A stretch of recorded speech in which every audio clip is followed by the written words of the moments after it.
Mi nombre es Martín Salvatierra.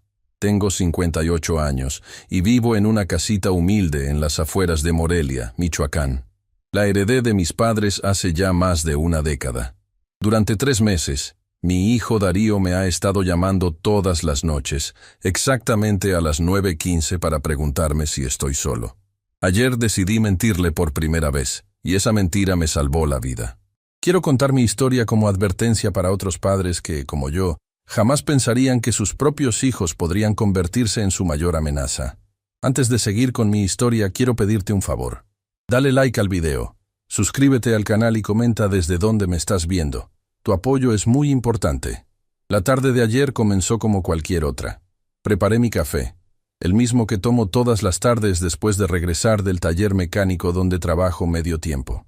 A mis 58 años, el trabajo pesado ya no es para mí, pero todavía tengo buenas manos y conocimiento que los jóvenes aprecian.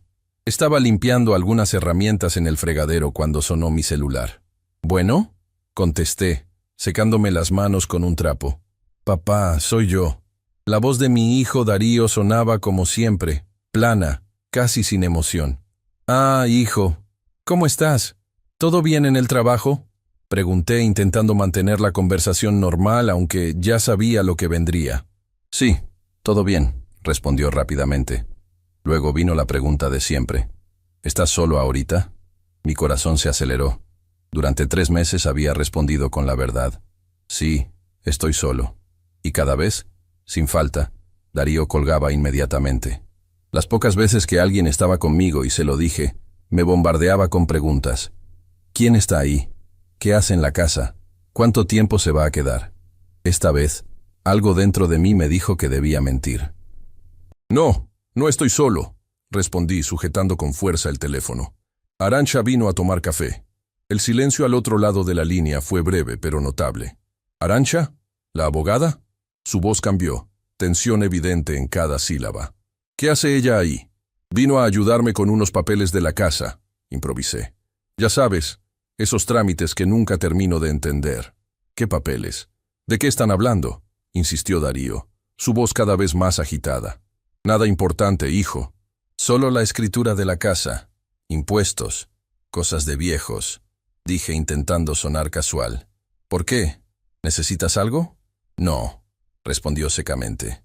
«Mejor hablamos mañana». Colgó sin despedirse como siempre. Me quedé mirando el teléfono, con una mezcla de alivio y preocupación. Era la primera vez en 3 meses que rompía el patrón, y la reacción de Darío me inquietó.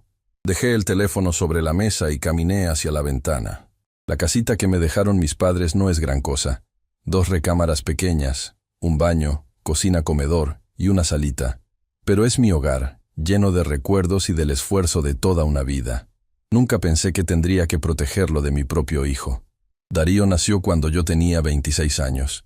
Su madre, Lucía, y yo nunca nos casamos, pero intentamos criarlo juntos hasta que ella decidió mudarse a Guadalajara cuando él tenía 7 años. Me quedé con la custodia, porque ella viajaba constantemente por trabajo. No fue fácil criar a un niño solo, pero hice lo mejor que pude. Mi hijo siempre fue callado, inteligente, observador. Estudió administración y consiguió un buen trabajo en una empresa de seguros en Morelia. Nos veíamos para comer los domingos, fechas importantes, lo normal entre padre e hijo adulto. Nunca hubo grandes conflictos entre nosotros, hasta hace 3 meses. Todo comenzó con pequeñas cosas, objetos que no estaban donde los había dejado, documentos en mi cajón que aparecían en orden diferente, la sensación de que alguien había estado en mi casa cuando yo no estaba. Al principio pensé que era mi memoria jugándome malas pasadas. A mi edad, uno empieza a dudar de sí mismo. Luego empezaron las llamadas. Todas las noches, 9:15 en punto. La misma pregunta. ¿Estás solo?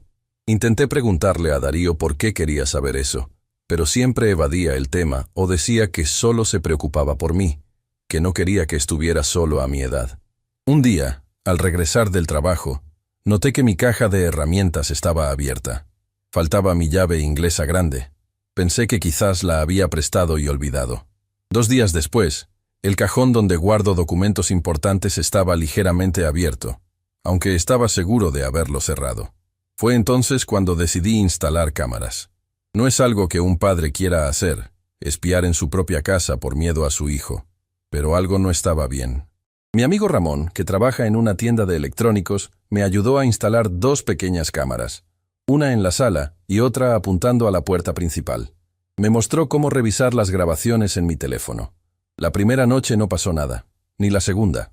A la tercera noche, me desperté sobresaltado a las 3 de la mañana. Creí haber escuchado un ruido, pero al revisar la casa no encontré nada anormal. Por la mañana, revisé las grabaciones. Mi corazón casi se detiene. A las 2:37 de la mañana, la puerta principal se abrió lentamente. Darío entró, usando una llave que yo nunca le di.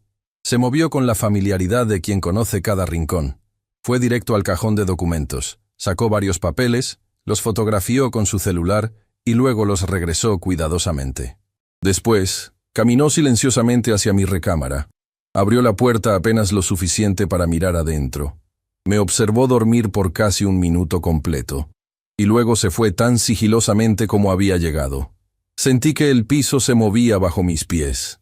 Mi propio hijo entraba a mi casa mientras dormía. ¿Por qué? ¿Qué buscaba? ¿Desde cuándo tenía una llave?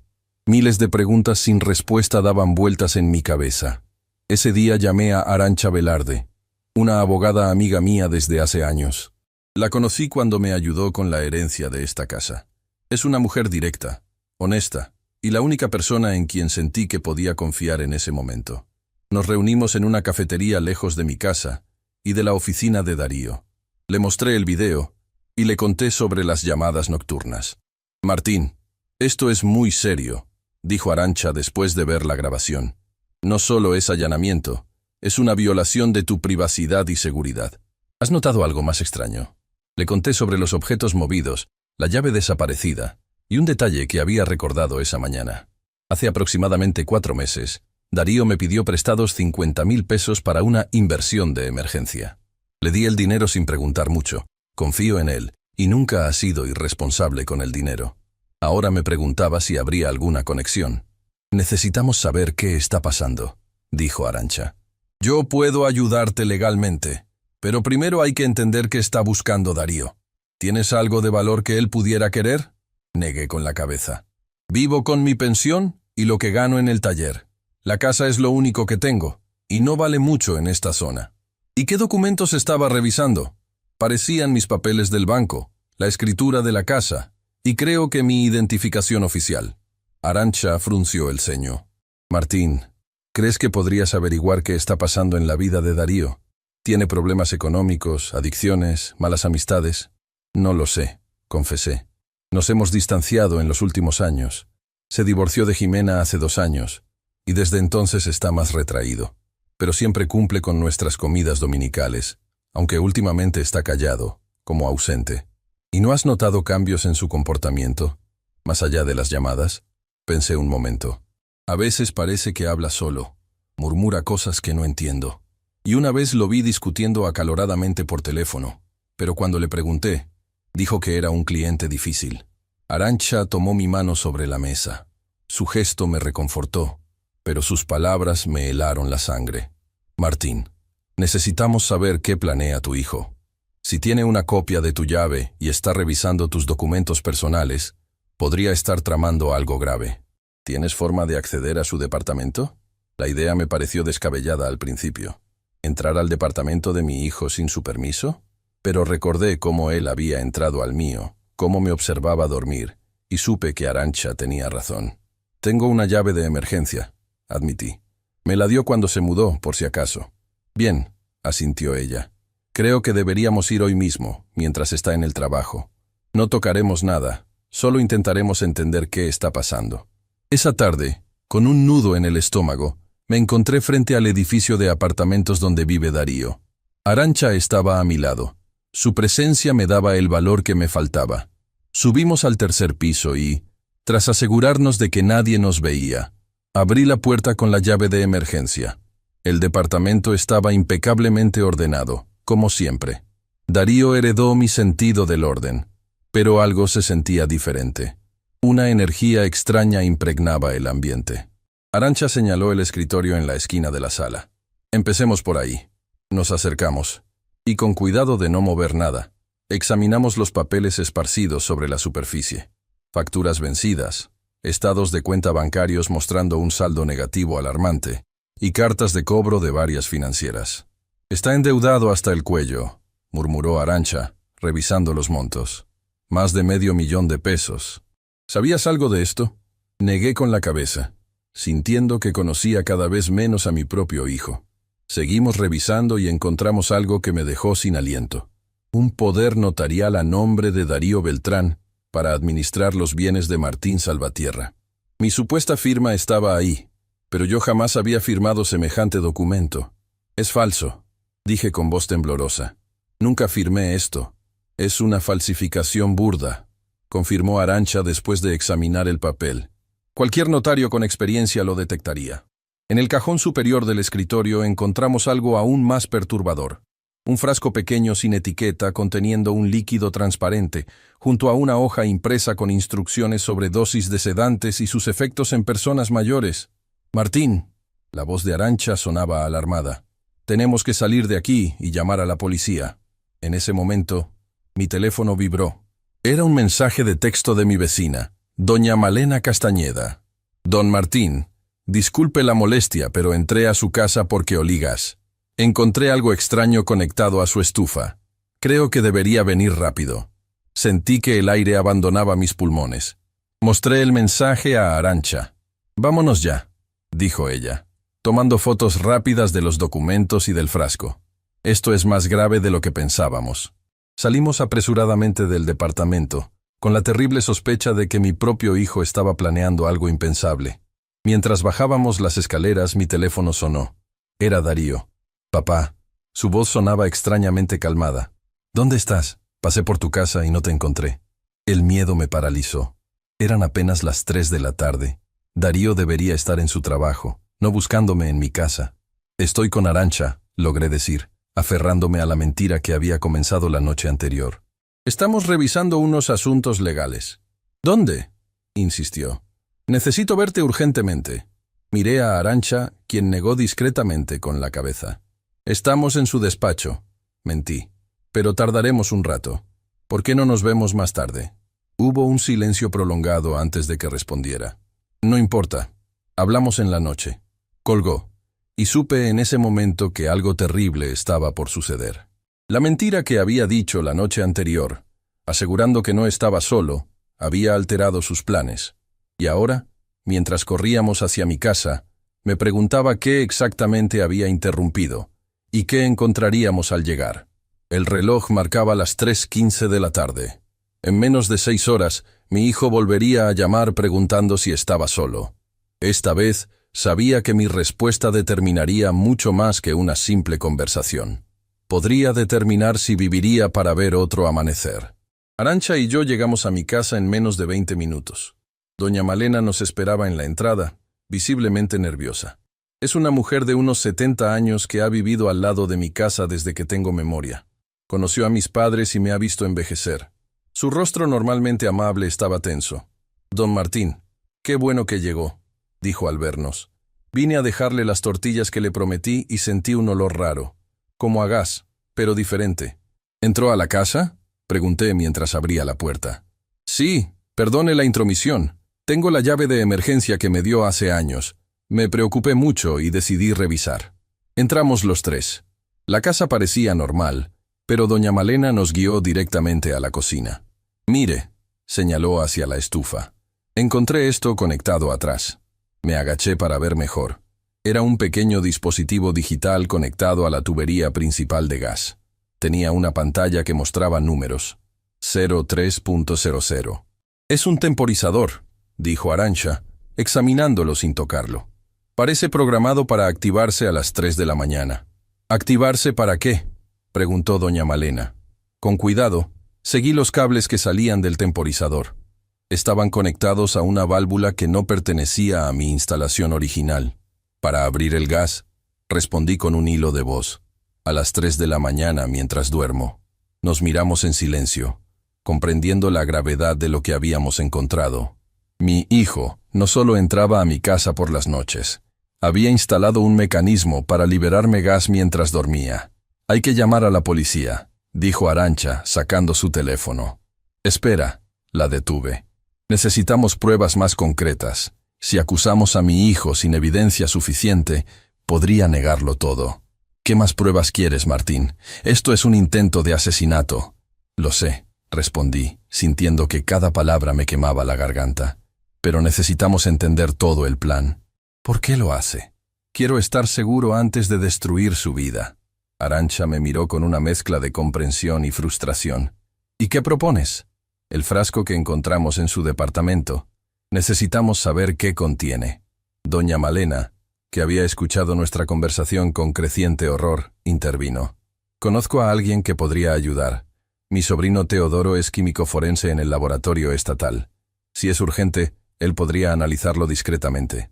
Eso sería perfecto, dijo Arantxa. Pero primero, desconectemos esta cosa y documentemos todo. Tomó fotos del dispositivo desde varios ángulos mientras yo, con manos temblorosas, lo desconectaba cuidadosamente. Lo guardamos en una bolsa plástica junto con las herramientas que Darío había usado para instalarlo. No puedes quedarte aquí esta noche, dijo Arantxa. Es demasiado peligroso.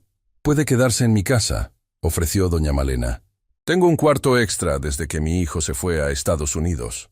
Negué con la cabeza. Tengo que estar aquí cuando Darío llame a las 9:15. Si no contesto o si estoy en otro lugar, sospechará que algo pasa. Entonces nos quedaremos contigo, decidió Arantxa. No vas a enfrentar esto solo, Martín. Pasamos la siguiente hora registrando minuciosamente la casa en busca de otros dispositivos. No encontramos nada, pero el miedo ya estaba instalado. Mi propio hogar se había convertido en una trampa mortal. Vamos con tu sobrino ahora mismo, le dije a doña Malena, sosteniendo la bolsa con el frasco que habíamos traído del departamento de Darío. Necesitamos saber qué es esto antes de que anochezca. El laboratorio donde trabajaba Teodoro Alcázar estaba a unos 40 minutos de mi casa. Durante el trayecto, Arantxa llamó a un amigo suyo que trabaja en la policía, el comandante Augusto Rincón, y le explicó la situación sin mencionar nombres. Le pidió consejos sobre cómo proceder. Dice que necesitamos evidencia sólida, me informó después de colgar. Con lo que tenemos ahora, podríamos conseguir una orden de cateo para el departamento de Darío.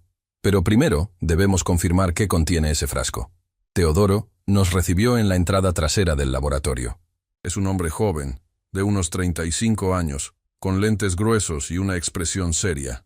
Nos llevó a su oficina privada, donde le explicamos la situación. Esto es muy grave, tío Martín, dijo después de escuchar nuestra historia. Aunque no somos familia, siempre me ha llamado así por respeto. Puedo analizar el contenido ahora mismo, pero debo advertirles que si encuentro algo ilegal, tendré que reportarlo oficialmente. Entendemos, respondió Arantxa. Solo queremos la verdad. Mientras Teodoro trabajaba en su laboratorio, me senté en una silla, con la mirada perdida. ¿Cómo había llegado a esto? ¿En qué momento mi hijo, aquel niño que crié con tanto amor, había decidido que mi vida no valía nada? Martín, la voz de Arantxa me sacó de mis pensamientos. ¿Has notado cambios en el comportamiento de Darío en los últimos meses? Cualquier cosa inusual, más allá de las llamadas. Intenté hacer memoria. Renunció a su trabajo en la aseguradora hace unos 6 meses. Dijo que había encontrado algo mejor, pero nunca especificó qué. Desde entonces parece tener horarios extraños. A veces no responde mis llamadas por días y luego aparece como si nada. ¿Y no mencionó problemas económicos? ¿No te pidió más dinero después de aquellos 50,000 pesos? No directamente, recordé. Pero hace 2 meses me preguntó si había pensado en vender la casa. Dijo que podría conseguirme un buen precio, que a mi edad estaría mejor en un departamento más pequeño, más fácil de mantener. Le dije que no, que quería morir en la casa de mis padres. ¿Y cómo reaccionó? Se molestó. Dijo que era terco, que no pensaba en mi futuro. Fue nuestra primera discusión fuerte en años. Arantxa tomó notas en su teléfono. ¿Sabes si tiene seguro médico, seguro de vida, algo así? La pregunta me pareció extraña. Supongo que sí. Trabajaba en una aseguradora. Sería raro que él mismo no tuviera cobertura. ¿Y tú? ¿Tienes algún seguro de vida donde él sea beneficiario? Antes de que pudiera responder, Teodoro regresó a la oficina. Su expresión era sombría. Ya tengo los resultados preliminares, dijo, quitándose los guantes de látex. Es una mezcla de barbitúricos y un derivado sintético de fentanilo. En dosis pequeñas causa somnolencia y confusión. En dosis mayores, depresión respiratoria y paro cardíaco. ¿Es detectable en una autopsia?, preguntó Arantxa. No fácilmente, sobre todo si la muerte se atribuye a otra causa, como inhalación de gas. Se necesitarían pruebas toxicológicas específicas que no son estándar en todos los casos. Las piezas comenzaban a encajar. Un plan meticuloso para eliminarme sin levantar sospechas. Martín, Arantxa puso su mano sobre mi hombro. Creo que Darío está intentando asesinarte por dinero. Las deudas, el poder notarial falsificado, el dispositivo en la estufa, esta sustancia, todo apunta a un seguro de vida o algo similar. Pero yo no tengo ningún seguro que valga la pena, respondí confundido. Solo el básico que viene con mi pensión. No vale más de 50,000 pesos. Necesitamos averiguar si Darío contrató alguna póliza a tu nombre, dijo Teodoro. Trabajaba en una aseguradora, ¿no? Podría haber falsificado tu firma en más documentos. Miré el reloj, 6:30 de la tarde. Menos de 3 horas para la llamada habitual de Darío. Volvamos a casa, decidí. Necesito estar allí cuando llame. Teodoro guardó una muestra del líquido como evidencia y nos acompañó a la salida. Les daré mi informe oficial mañana. Mientras tanto, tengan mucho cuidado. Si realmente estamos ante un intento de homicidio planificado, la persona responsable podría tomar medidas desesperadas si sospecha que fue descubierta. De regreso en casa, Arantxa hizo más llamadas. Contactó con un amigo que trabaja en el departamento de fraudes de una compañía de seguros y le pidió que investigara si existía alguna póliza reciente a mi nombre. Tengo otra teoría, dijo mientras esperábamos. ¿Qué tal si Darío contrató un seguro de vida para ti sin que lo supieras? Con su experiencia en el sector, sabría cómo hacerlo. Pero necesitaría mi firma, exámenes médicos, todo falsificable, especialmente para alguien con contactos en el sector. Y explicaría por qué revisaba tus documentos. Necesitaba información personal, copias de tu identificación, tal vez tu historial médico. La idea era tan retorcida que me costaba aceptarla. Mi propio hijo planificando mi muerte por dinero. A las 8:45, el amigo de Arantxa devolvió la llamada. Tenías razón, nos dijo después de colgar. Existe una póliza de seguro de vida a tu nombre por 1.5 millones de pesos, contratada hace 4 meses en la Nacional de Seguros. El beneficiario único es Darío Beltrán. Lo interesante es que la póliza tiene una cláusula especial que duplica el monto en caso de muerte accidental. 3 millones de pesos, murmuré, asimilando la cifra. ¿Todo esto por dinero? Las deudas que vimos en su departamento superaban el $500,000, recordó Arantxa. Quizás está más desesperado de lo que imaginamos. Mientras procesaba esta información, el teléfono de casa sonó. Miré el reloj. 9:10, 5 minutos antes de la hora habitual de la llamada de Darío. Era extraño que usara el teléfono fijo en lugar de mi celular. No contestes, advirtió Arantxa. Podría estar comprobando si estás en casa. Dejamos que sonara hasta que saltó el contestador. Nadie dejó mensaje. A las 9:15 en punto, mi celular vibró. Era Darío, puntual como siempre. Pon el altavoz, susurró Arantxa. Asentí y contesté. ¿Bueno, papá? La voz de Darío sonaba diferente, más tensa de lo habitual. ¿Cómo estás? Bien, hijo. ¿Y tú? Ocupado. Mucho trabajo. Hizo una pausa. ¿Estás solo? Miré a Arantxa, quien asintió levemente. No, respondí. Arantxa sigue aquí. Hemos estado revisando unos documentos importantes todo el día. El silencio al otro lado de la línea fue más largo de lo normal. ¿Qué documentos? Nada especial. Cosas de la casa. ¿Va a quedarse a dormir? La pregunta sonó demasiado directa, casi agresiva. Probablemente, improvisé. Es tarde, y tenemos mucho que revisar todavía. Otro silencio. Casi podía sentir la frustración de mi hijo a través del teléfono. Papá, necesito hablar contigo a solas. Es importante. ¿Puedo pasar ahora? Arantxa negó enérgicamente con la cabeza. No es buen momento, hijo. ¿Podemos hablar mañana? Te invito a desayunar. Es urgente, insistió. Solo serán 5 minutos. De verdad, hoy no puedo. Estamos en medio de algo importante. ¿Qué puede ser tan importante? Su tono se volvió hostil. ¿Qué están revisando exactamente? Sentí un escalofrío. La conversación estaba tomando un rumbo peligroso. Darío, hablaremos mañana. Te quiero, hijo. No. Espera. Colgué. Inmediatamente el teléfono volvió a sonar. No contesté. Va a venir, dijo Arantxa poniéndose de pie. Estoy segura. Llamemos a la policía ahora mismo. Antes de que pudiera responder, escuchamos un ruido en la puerta trasera. Alguien intentaba abrir con llave. Es él, susurré aterrado. Arantxa tomó su teléfono y marcó rápidamente. Augusto, necesitamos ayuda inmediata, dijo en voz baja. Dio mi dirección y colgó. La policía viene en camino, me informó, pero tardará al menos 10 minutos. El sonido de la llave girando en la cerradura nos paralizó. La puerta trasera se abrió lentamente. «Papá, ¿estás ahí?» La voz de Darío sonaba extrañamente tranquila. No respondí. Arantxa y yo nos miramos, evaluando nuestras opciones. Mi casa es pequeña, no hay muchos lugares donde esconderse. Sé que estás aquí, continuó Darío entrando en la cocina. Tu carro está afuera. Tomé una decisión. Me levanté y caminé hacia la cocina. Arantxa intentó detenerme, pero le indiqué que se quedara atrás. Aquí estoy, hijo, dije, enfrentándome a él. Darío estaba de pie junto a la estufa, exactamente donde había estado el dispositivo que desconectamos horas antes. Llevaba una mochila pequeña, y su mirada recorrió rápidamente la cocina, buscando algo. «¿Dónde está Arantxa?», preguntó, su voz controlada pero sus ojos inquietos. Salió a comprar algo para la cena. ¿Qué es tan urgente que no puede esperar hasta mañana? Darío dejó su mochila sobre la mesa de la cocina. Quería hablar sobre la casa. He estado pensando en lo que discutimos, sobre que deberías venderla. Ya te dije que no quiero vender. Es lo mejor para ti, insistió. Este barrio ya no es seguro para una persona mayor viviendo sola. No estoy tan viejo, Darío, y me gusta mi vida aquí. Mi hijo se acercó a la estufa y miró detrás, notando inmediatamente que faltaba algo. ¿Has estado moviendo cosas por aquí?, preguntó, su tono ahora más tenso. ¿A qué te refieres? La conexión del gas. Parece que alguien la manipuló. El técnico vino ayer, mentí. Había una pequeña fuga. Darío me miró fijamente, evaluando mi respuesta.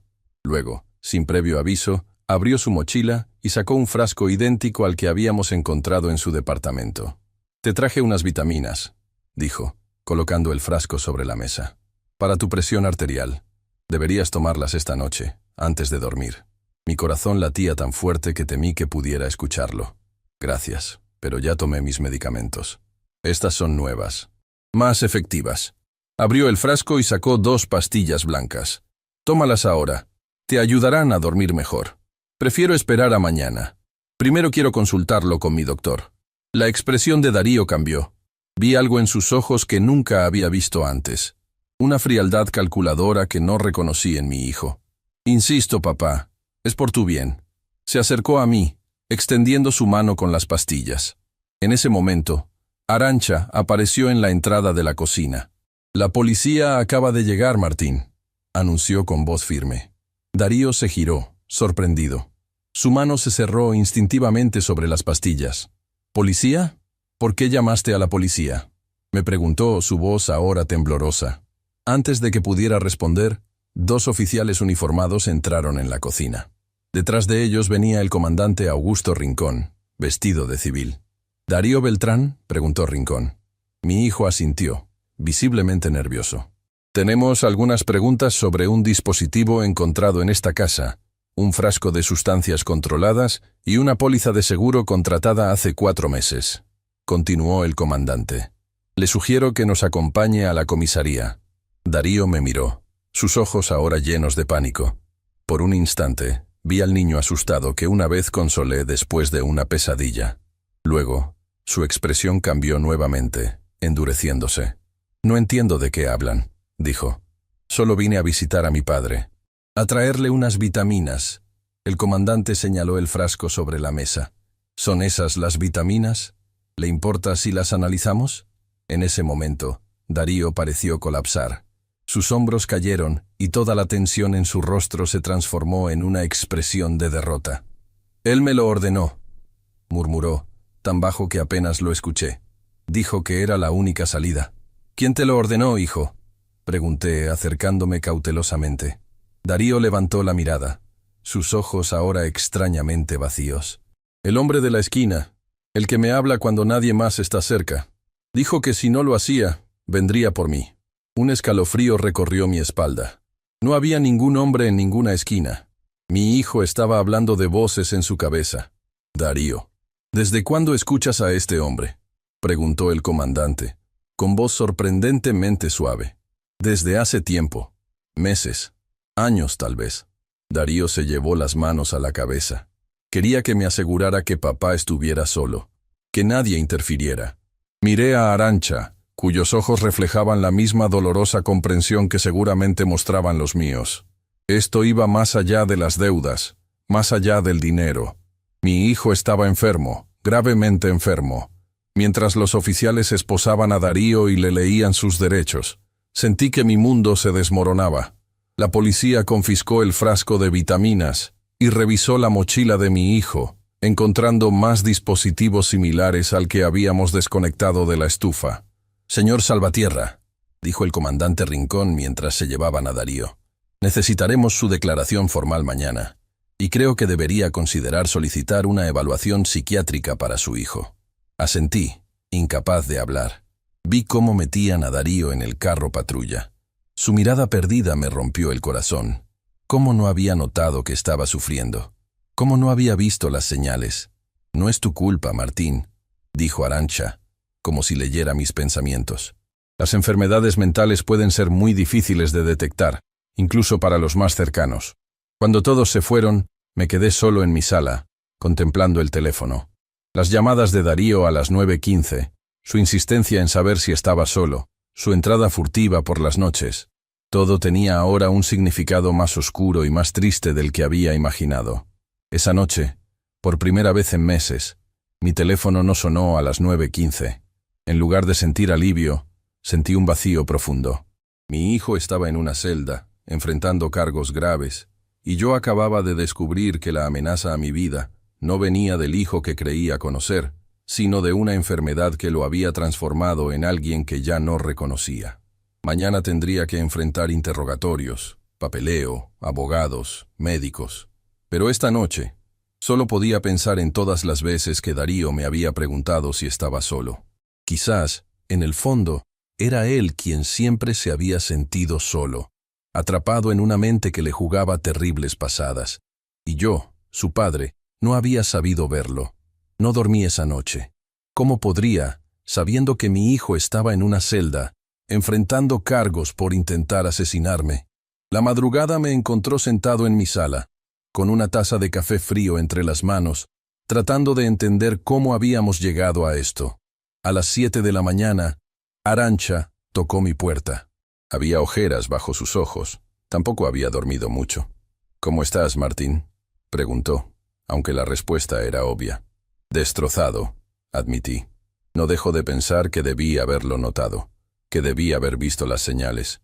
«No te tortures. Ahora lo importante es conseguir ayuda para Darío». Tenía razón, por supuesto. Arantxa siempre tenía razón. Es lo que más aprecio de ella, su capacidad para mantener la cabeza fría en momentos de crisis.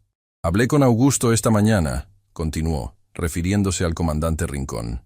«Darío pasó la noche en el área médica de la comisaría. Un psiquiatra lo evaluó preliminarmente. ¿Y? El doctor cree que está experimentando un episodio psicótico agudo. Mencionó esquizofrenia paranoide como diagnóstico preliminar, pero necesitarán más evaluaciones». La palabra esquizofrenia cayó como una losa sobre mis hombros. Había escuchado sobre esa enfermedad, pero siempre como algo lejano, algo que les pasaba a otros. ¿Qué pasará ahora? Hay una audiencia preliminar a las 10. El juez determinará si Darío debe permanecer detenido o si puede ser trasladado a una institución psiquiátrica mientras se completa la investigación. Me levanté, decidido. Tenemos que estar ahí. «Por supuesto», asintió Arantxa. «Pero antes, hay alguien que quiere hablar contigo». Antes de que pudiera preguntar a quién se refería, el timbre sonó. Arantxa abrió la puerta y entró una mujer que no veía desde hace años. Jimena Aranda, la exesposa de Darío.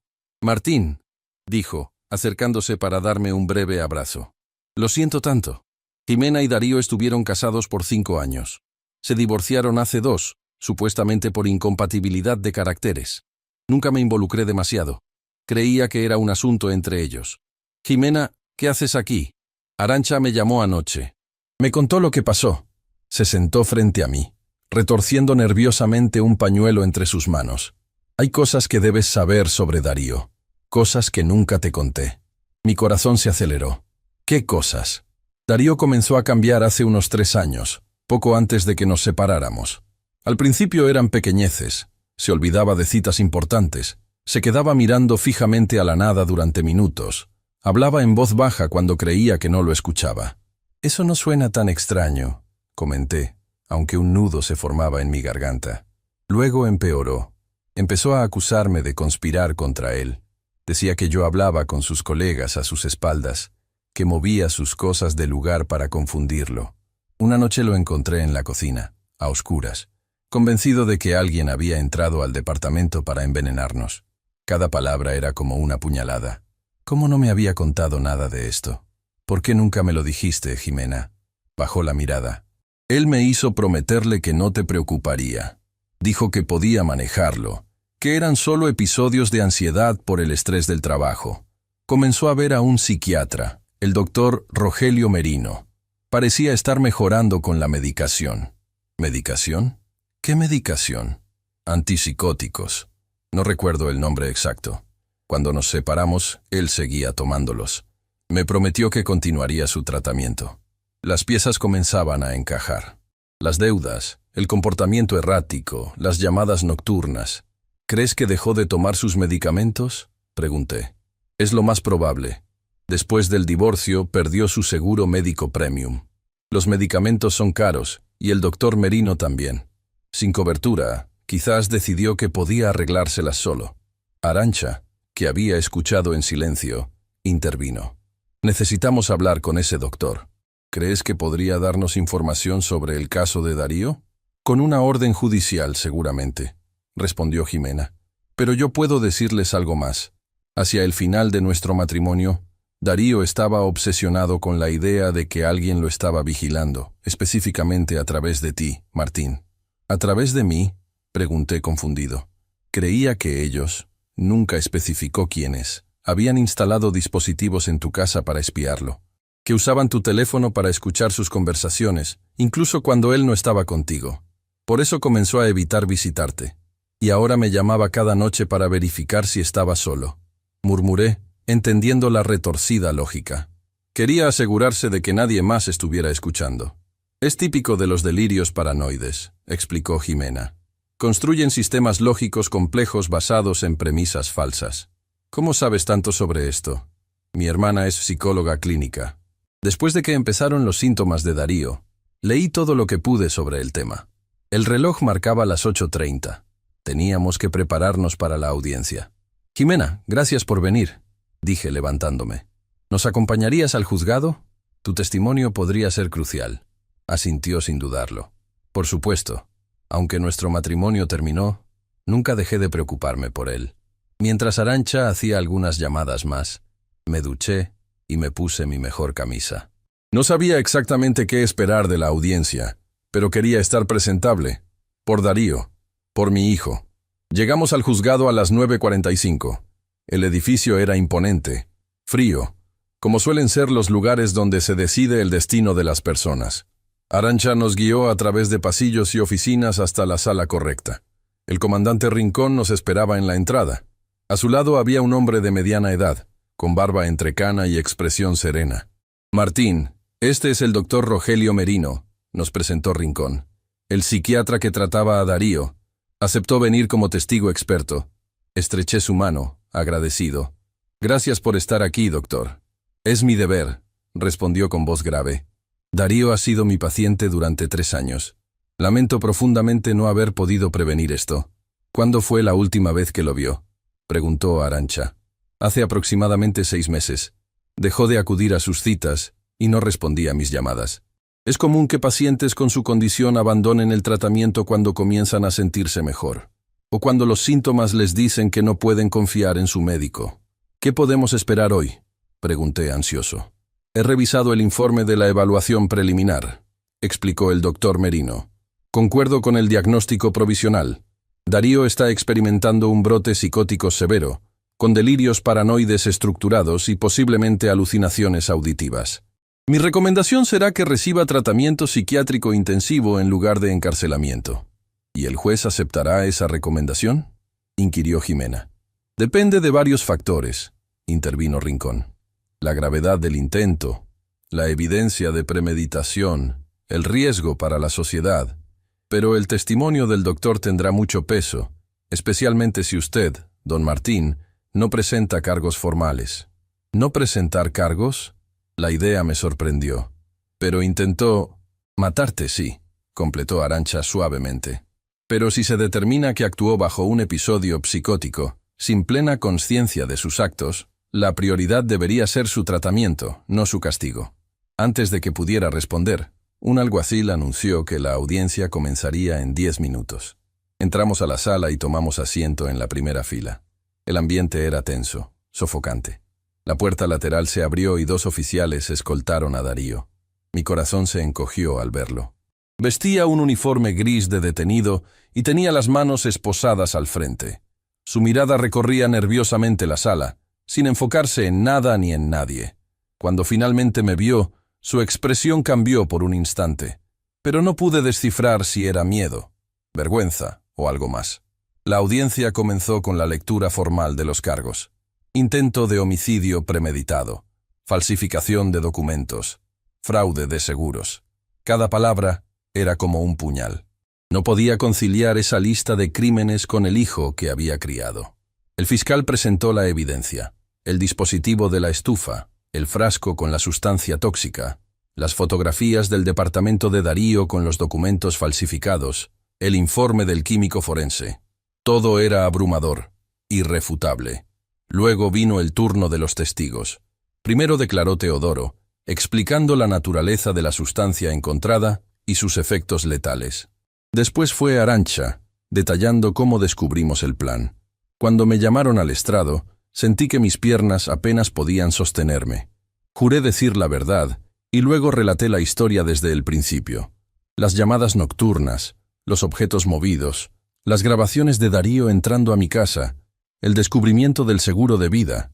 «Señor Salvatierra», preguntó el juez, un hombre de rostro severo pero ojos amables, ¿desea presentar cargos formales contra su hijo? Miré a Darío, sentado junto a su abogado defensor. Parecía ausente, como si su mente estuviera en otro lugar, luchando batallas invisibles para todos nosotros. «No, su señoría», respondí con firmeza. «Mi hijo está enfermo. Necesita tratamiento, no una celda». Darío levantó la mirada por primera vez, sus ojos encontrándose con los míos. Vi confusión, dolor y un atisbo de aquel niño que una vez me pidió que revisara debajo de su cama para asegurarse de que no había monstruos. El testimonio del doctor Merino fue extenso y detallado. Explicó la naturaleza de la esquizofrenia, cómo los delirios paranoides pueden construir realidades alternativas completas, y cómo Darío probablemente actuó siguiendo la lógica retorcida de esas falsas creencias. En mi opinión profesional, concluyó, Darío Beltrán no era plenamente consciente de la naturaleza criminal de sus acciones. Su enfermedad nubló su juicio, reemplazando la realidad con un escenario de amenazas imaginarias que para él eran absolutamente reales. Mientras el doctor hablaba, la puerta trasera de la sala se abrió silenciosamente. Un hombre de unos 50 años, vestido con traje formal, entró y tomó asiento en la última fila. Me resultó vagamente familiar, pero no logré ubicarlo. Al terminar el testimonio del doctor Merino, el defensor público asignado a Darío solicitó formalmente que se declarara a su cliente inimputable por razón de insanidad mental y que se ordenara su traslado a un hospital psiquiátrico para evaluación y tratamiento. El fiscal no se opuso, pero pidió medidas cautelares estrictas, considerando la gravedad del intento. El juez escuchó a ambas partes y luego anunció un receso de 20 minutos para deliberar su decisión. Cuando todos comenzaron a levantarse, el hombre que había entrado tarde se acercó a nosotros. «Señor Salvatierra», dijo, extendiendo su mano. «Soy Baltazar Pineda, ex jefe de Darío en la Nacional de Seguros». Ahora lo recordaba. Lo había visto un par de veces en eventos de la empresa. Señor Pineda, ¿qué hace aquí? Me enteré de lo sucedido por un contacto en la policía. Vengo a entregar algo que puede ser relevante para el caso. Sacó una carpeta de su maletín. Son los reportes de recursos humanos sobre el comportamiento de Darío durante sus últimos meses en la empresa. Arantxa tomó la carpeta y la hojeó rápidamente. Esto muestra un patrón claro de deterioro. Exactamente, confirmó Pineda. Darío era un empleado ejemplar hasta hace aproximadamente un año. Luego comenzó a llegar tarde, a mostrarse paranoico con sus compañeros, a acusar a otros departamentos de sabotear sus proyectos. El punto de quiebre fue cuando descubrimos que había intentado emitir pólizas fraudulentas a nombre de varios clientes.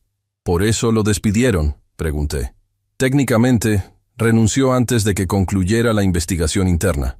Decidimos no presentar cargos por consideración a su estado mental evidente.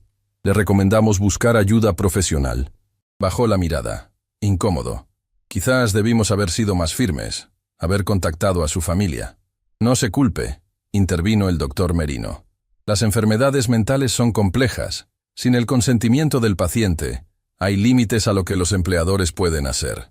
El alguacil anunció que el juez estaba listo para entregar su resolución. Volvimos a nuestros asientos, ahora con Baltasar Pineda junto a nosotros.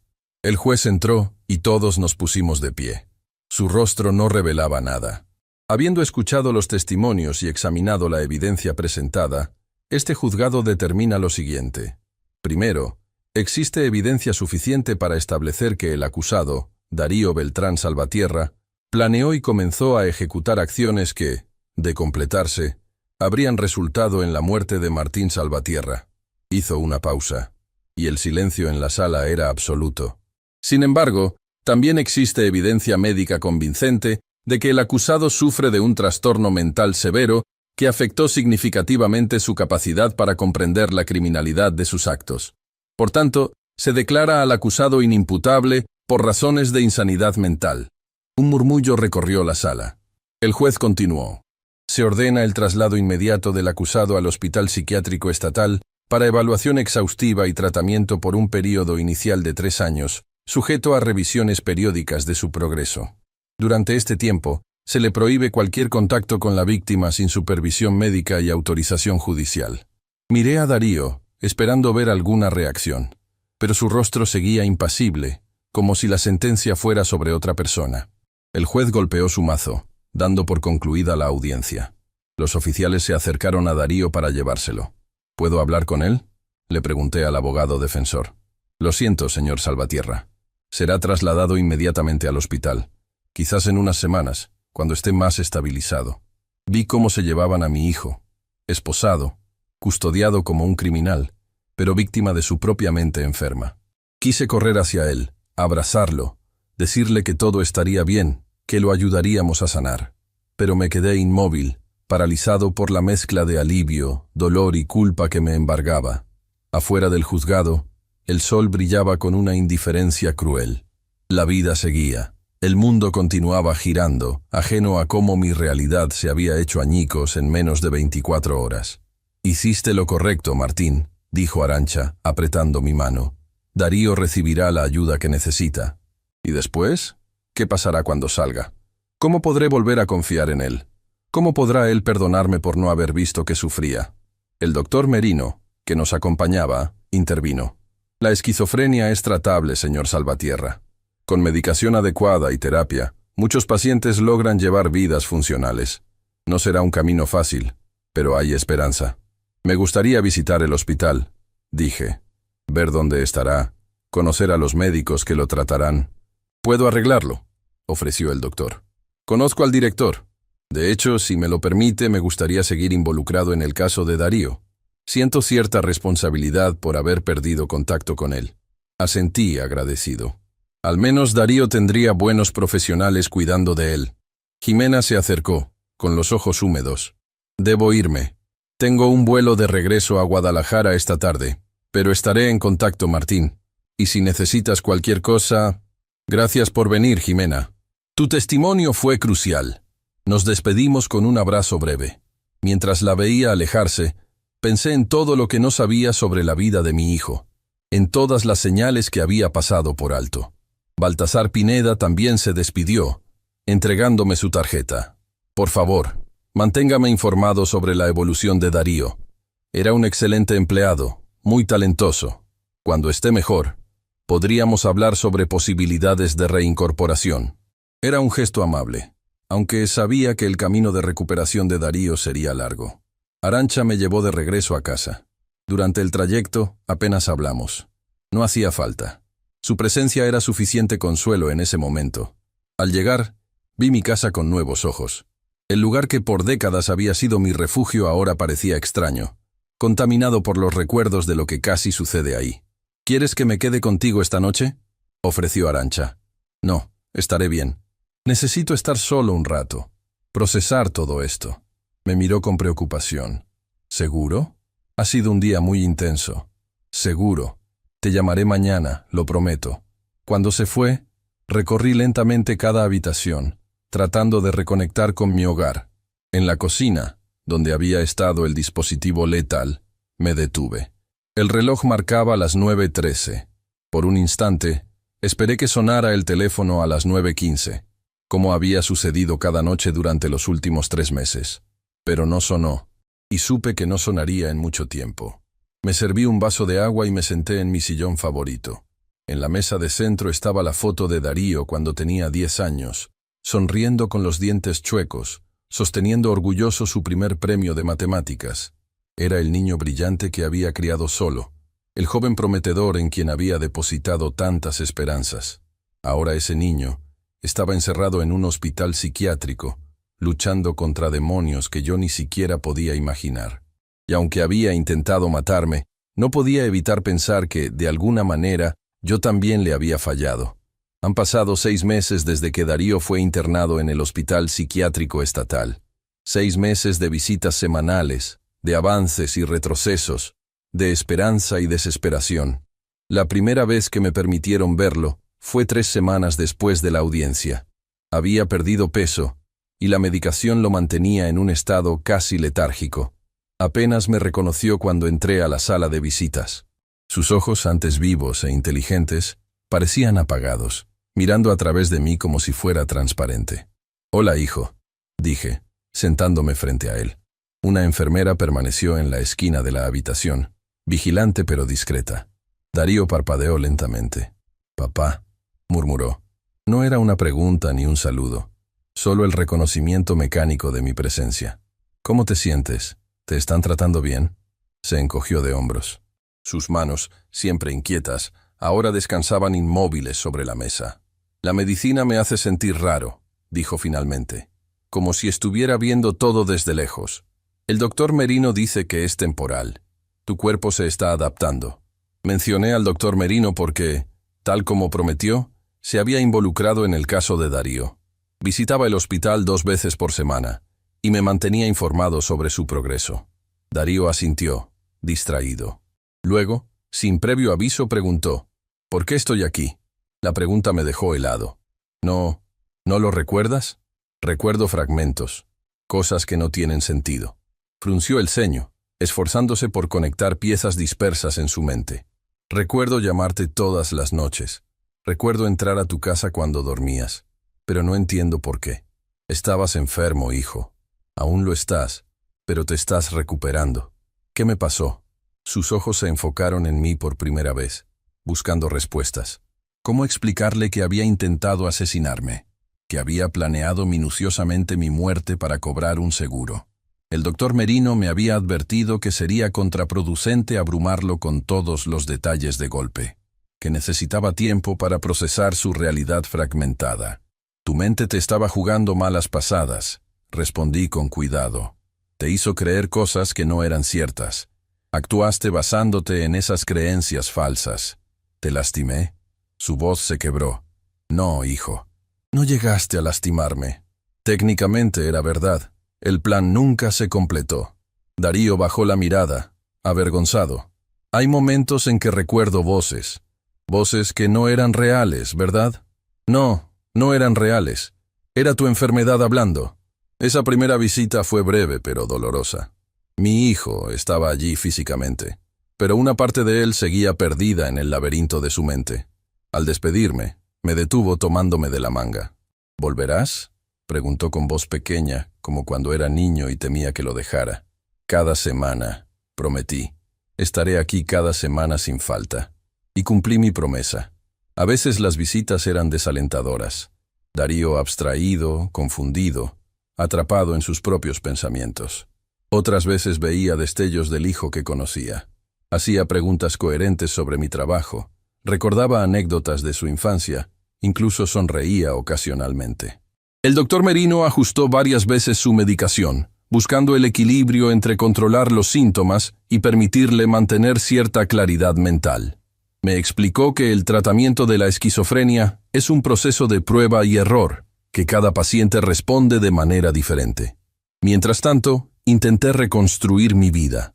Arantxa me ayudó a instalar un nuevo sistema de seguridad en casa, no porque temiera a Darío, sino porque necesitaba recuperar la sensación de seguridad que había perdido.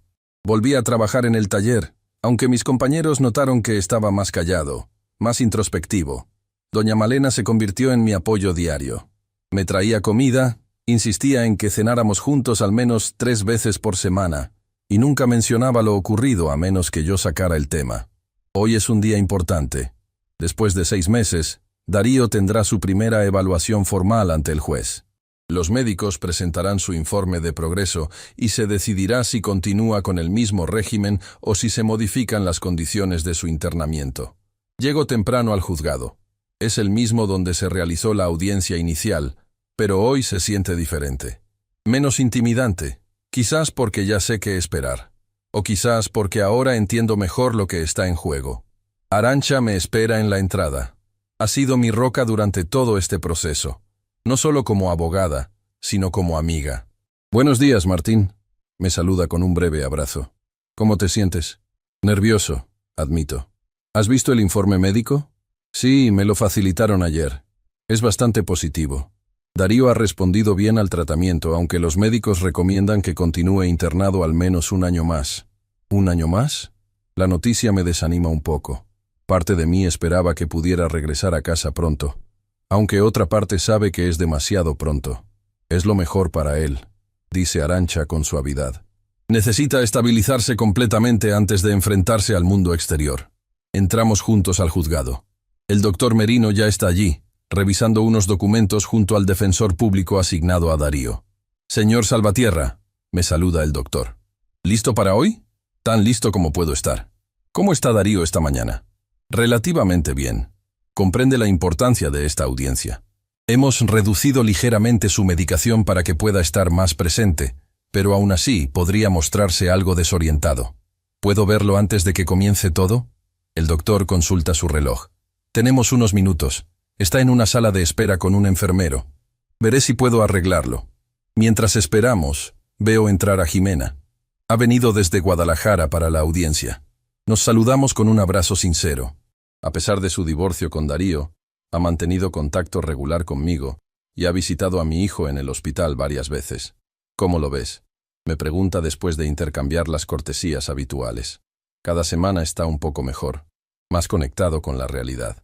El mes pasado incluso jugamos ajedrez, como cuando era adolescente. Jimena sonríe con nostalgia. Era imbatible en ese juego. «¿Te ganó?» «3 partidas seguidas», respondo. Y por un momento ambos sonreímos, recordando al Darío de antes. El doctor Merino regresa y me indica que lo siga. Me conduce por un pasillo lateral hasta una pequeña sala donde Darío espera, acompañado por un enfermero de aspecto amable. Mi hijo luce mejor que hace 6 meses. Ha recuperado algo de peso. Su postura es más erguida, y sus ojos, aunque todavía algo apagados por la medicación, me reconocen inmediatamente. «¡Papá!», dice, levantándose para abrazarme. Lo abrazo con fuerza, sintiendo su cuerpo frágil pero más fuerte que la última vez que nos vimos. «5 minutos», advierte el doctor Merino, dejándonos algo de privacidad. «¿Estás nervioso por la audiencia?», pregunto cuando nos sentamos. «Un poco». Darío se frota las manos, un gesto nervioso que conozco bien. «El doctor Merino dice que va a recomendar que siga internado. Es lo mejor para tu recuperación, hijo». Asiente lentamente. «Lo sé. No estoy listo para salir. Todavía Todavía escucho voces a veces. No tan fuertes como antes, pero están ahí. Su honestidad me conmueve. Es un progreso enorme que reconozca sus síntomas como lo que son, no como realidades. Con el tiempo y el tratamiento adecuado, esas voces se irán apagando, le aseguro. Aunque en realidad estoy repitiendo lo que me ha dicho el doctor Merino. No tengo certezas, solo esperanza. Papá, dice Darío bajando la voz, hay algo que necesito preguntarte. Algo que me ha estado molestando. Dime, ¿realmente intenté matarte? Sus ojos se llenan de lágrimas. El momento que tanto temía ha llegado. Durante 6 meses hemos evitado hablar directamente sobre lo ocurrido, centrándonos en su recuperación, no en su crimen. Sí, respondo con suavidad. No tiene sentido mentirle. Pero no eras tú mismo. Era tu enfermedad actuando a través de ti. Darío cierra los ojos, las lágrimas ahora corriendo libremente por sus mejillas. Lo recuerdo. No todo, pero lo suficiente. Recuerdo el dispositivo en la estufa. Recuerdo las llamadas para verificar si estabas solo. Todo parecía tan lógico entonces. ¿Por qué, hijo? ¿Qué te decían las voces? Respira hondo antes de responder. Que tú estabas en peligro. Que ellos te vigilaban a través de otras personas.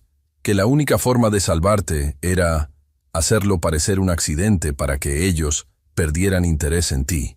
La lógica retorcida de la psicosis. Para Darío, en su mente enferma, no estaba cometiendo un asesinato. Estaba ejecutando un rescate. ¿Y el seguro de vida? Pregunto, necesitando entender todas las piezas. Era para escapar después. Las voces decían que ellos vendrían por mí una vez que te hubiera salvado. Necesitaba dinero para desaparecer, para irme lejos donde no pudieran encontrarme. Se seca las lágrimas con la manga. Todo suena tan absurdo ahora, tan enfermo.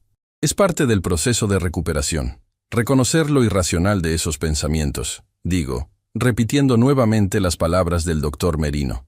El enfermero nos avisa que es hora de ir a la sala. Nos levantamos, y antes de salir, Darío me toma del brazo. ¿Me perdonarás algún día?, pregunta con voz temblorosa. Ya te he perdonado, hijo. Ahora necesitas perdonarte a ti mismo. La audiencia es más breve y menos dramática que la anterior. El juez, el mismo hombre severo pero de mirada amable, escucha los informes médicos. El doctor Merino explica en detalle el diagnóstico confirmado. Esquizofrenia paranoide, ahora en tratamiento y con respuesta positiva a la medicación. Darío permanece sentado junto a su abogado, respondiendo con claridad cuando le hacen preguntas directas. Reconoce su enfermedad, entiende la necesidad de continuar el tratamiento y expresa remordimiento por sus acciones, aunque aclara que actuó bajo la influencia de delirios que en ese momento creía reales. Cuando me toca hablar, expreso mi apoyo incondicional a las recomendaciones médicas. Pido que se considere la posibilidad de permisos supervisados en el futuro, para que Darío pueda comenzar a reintegrarse gradualmente a la vida normal. El juez escucha a todas las partes y luego emite su decisión. Darío continuará internado por un período adicional de 12 meses, con evaluaciones trimestrales. Se autoriza un régimen de visitas más flexible y la posibilidad de salidas supervisadas después del 9º mes, siempre que los médicos lo consideren apropiado. Es una resolución sensata, equilibrada. No es lo que esperaba hace 6 meses, cuando todo esto comenzó, pero es lo mejor para Darío ahora. Después de la audiencia, nos permiten unos minutos más con él antes de que lo lleven de regreso al hospital. Jimena se acerca tímidamente. «Hola, Darío», dice. «¿Te ves bien?» Mi hijo la mira con una mezcla de sorpresa y gratitud. «Jimena, no esperaba verte aquí. Quería saber cómo estabas. Me alegra ver que estás mejor». Su intercambio es breve pero significativo. Hay heridas del pasado que quizás nunca sanen completamente, pero al menos no hay resentimiento entre ellos. Cuando llega el momento de despedirnos, Darío me abraza con fuerza. «Gracias por no abandonarme», susurra. «Nunca lo haría», respondo con la voz entrecortada. «Soy tu padre.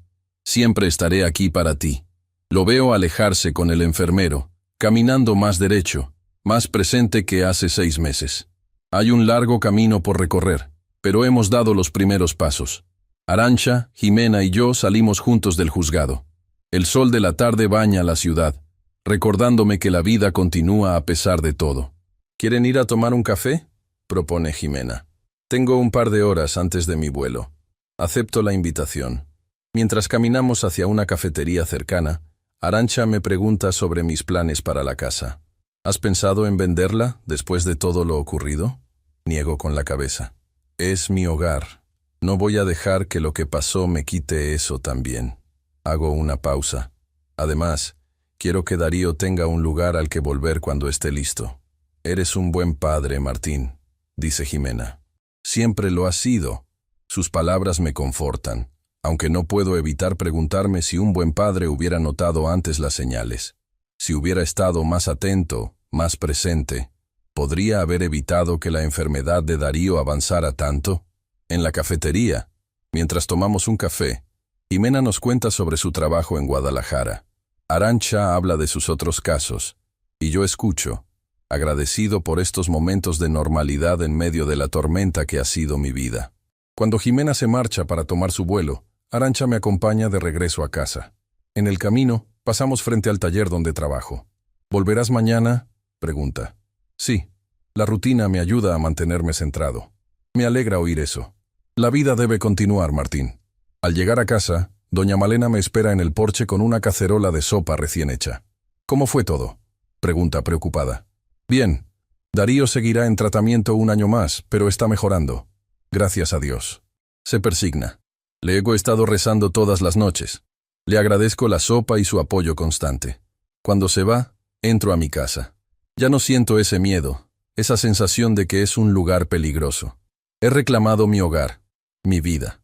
Son las 9:15 de la noche, la hora de la llamada que nunca más llegará. Por costumbre, miro mi teléfono, aunque sé que permanecerá en silencio. Pero esta vez, soy yo quien marca un número. El del Hospital Psiquiátrico Estatal. Después de identificarme, me pasan con la estación de enfermería de la unidad de Darío. Quería saber cómo está mi hijo después de la audiencia. Le explico a la enfermera que contesta. Está tranquilo, señor Salvatierra. Cenó bien y ahora está leyendo en su habitación. ¿Quiere dejarle algún mensaje para mañana? Sí, por favor. Dígale que lo llamaré el viernes para confirmar mi visita del fin de semana y que, dudo un momento, que estoy orgulloso de su progreso. Al colgar, miro la foto de Darío que sigue en la mesa de centro. El niño de 10 años con su premio de matemáticas. Junto a ella, coloco una nueva. Darío y yo jugando ajedrez en el hospital, hace apenas unas semanas. Su sonrisa es tímida pero real. La primera sonrisa genuina en mucho tiempo. Esa noche, mientras me preparo para dormir, reflexiono sobre lo extraordinario que es el amor de un padre. Cómo resiste las peores tormentas, los golpes más duros. Cómo persiste incluso cuando todo parece perdido. Mi hijo intentó matarme, impulsado por los demonios de su mente enferma. Y aún así, lo único que quiero es verlo sanar, verlo volver a ser el mismo. No por mi bien, sino por el suyo. Cuando me acuesto, no verifico las cerraduras, no reviso debajo de la cama, no temo a las sombras. Por primera vez en mucho tiempo, duermo tranquilo, sabiendo que tanto Darío como yo estamos en el camino correcto. Un camino difícil, lleno de desafíos, pero también de esperanza. La llamada que nunca contesté aquella noche, la mentira que dije, me salvó la vida. Pero la verdad, por dolorosa que haya sido, está salvando la de mi hijo. Y eso es todo lo que un padre puede pedir. Si mi historia te conmovió, dale like y suscríbete para no perderte mis próximas confesiones. Recuerda, a veces una mentira puede salvarte la vida, pero la verdad siempre salva el alma.